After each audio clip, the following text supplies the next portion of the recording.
side. We're joined by one more analyst, Kunj Bansal, the ED and CIO of Centrum Wealth Management, joins us. Morning, Kunj. Thanks much. Your thoughts first on ICICI. How will you approach that one? And then ITC as well. Yeah, so I don't have any ready comments on both these stock in terms of the compliance approval from our angle, but I think the results broadly for both these stocks were on the expected lines. Okay. Kunj, good morning. We are going to talk a lot about pharma sector today because of the results. What would be your topics here? Yeah, so other than the results which have been already announced, of course a large part of result season is still due, and instead of large cap, one of the mid caps, Stride Shasoon is one of the companies that we like very much.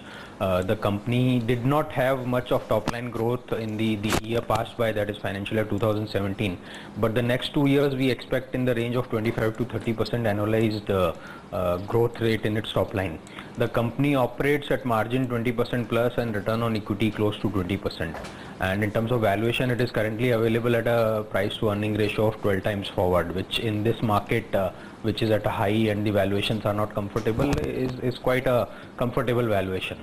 Of course, there are multiple growth triggers as well in the company. So that is a stock that in the current market will give good returns to investors for the medium to long term. Okay, do stay on, Kunj.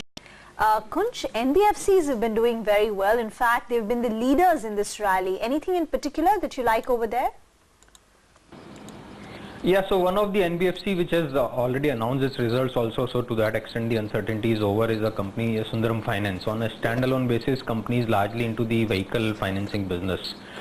Company even in this quarter, despite the talks of GST related slowdown and this and that, reported an almost 20% rise in its net interest margin.